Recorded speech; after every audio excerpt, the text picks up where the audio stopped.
So one thing that I was struggling with when I was starting my YouTube channel was thinking about which camera I should invest in. Investing in a filming equipment can be pretty expensive sometimes, so you definitely want to do your research and pick the camera that will work best for you. And I'm filming with the first camera I've ever got, which is the Canon G7X Mark II.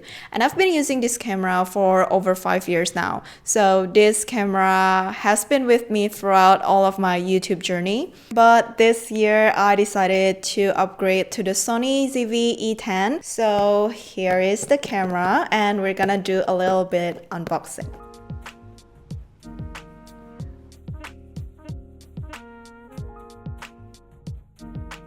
I really like how they use this type of packaging. It just feels like very environmentally friendly. And this is the camera body. It comes with the kit set, so like the kit lens itself. But one thing that I immediately love about this camera is the grip. It felt so nice to just use this grip, because with the Canon G7X or the Sony ZV-E10, they don't really have this type of grip.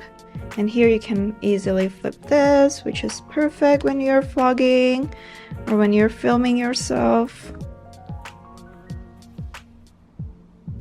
And then this is the charger. Basically, you can just connect this. It is supposed to go over here.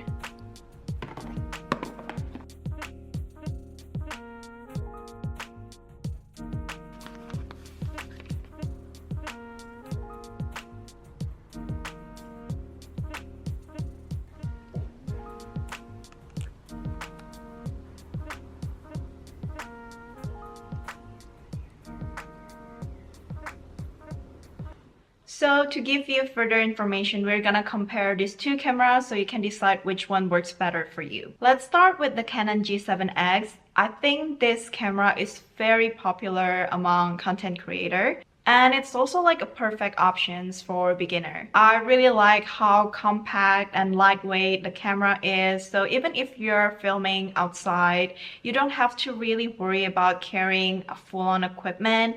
This camera is so compact. You can just flip it and also put it in your bag, and you can just take it out and vlog anytime you want. The setting itself is also very simple, whether you want to do video or photography. I know the past few years this camera just got more and more popular because it got so popular with some of the TikTok content about how to take photos with G7X. I mainly use this camera for vlogging, but I also test it out for photos, and honestly it was amazing. What I really love about it is the flip up screen. So when you're vlogging, it really helps to check that you're on the frame and you got all the shot that you want. The next thing that I really like about this camera is the touchscreen. So every time you want to focus on something, you can just click on the screen and it will shift the focus. The thing is, the autofocus itself wasn't the best. So for example, if I'm showing you an object here, it took quite a while, or I have to click on the screen for it to start focusing on the object. The thing with this camera is you can't really add more equipment. So you cannot change the lens. It comes with a built-in lens. Also, you cannot add a microphone. So you pretty much just got whatever comes with the camera, which is why I decided to make this upgrade, because this camera also targeted some of the struggle that I had with Canon Z7X. So let's start with some of the pros and also the cons of this camera. So this one is more of a mirrorless camera, and you can also exchange the lens, which will give you a lot more flexibility if you want to upgrade your filming equipment in the future.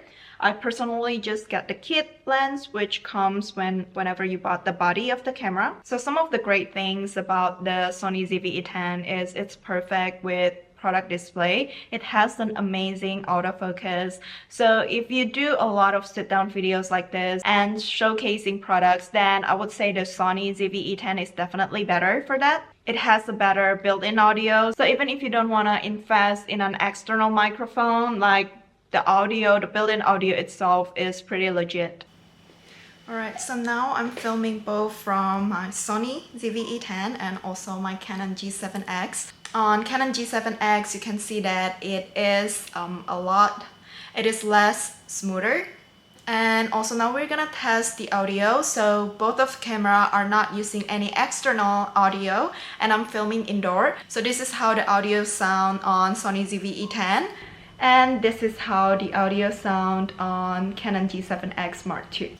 So this is the autofocus on Sony ZV-E10 and this is the autofocus on Canon G7X. The thing about this camera is if you're a beginner, you might be more conscious about it because it's definitely bulkier. It's definitely take more space than the Canon G7X. The thing is that I noticed at least with the kit lens, it has the crop sensor. The Canon G7X provides more visibility compared to the Sony ZV-E10, but that is something that you can easily fix with getting a new lens. I actually prefer the flip screen on the top instead of on the side.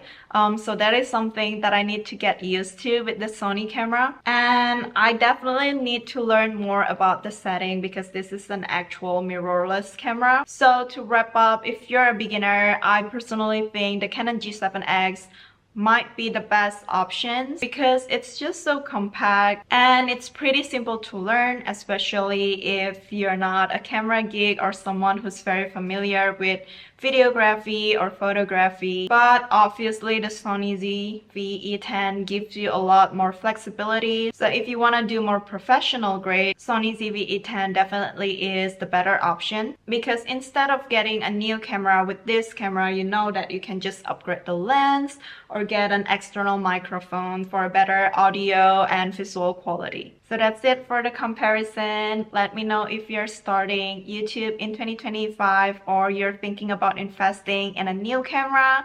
Which one would you get? But that's it for this video. I hope you enjoy it and I'll see you on my next one. Bye!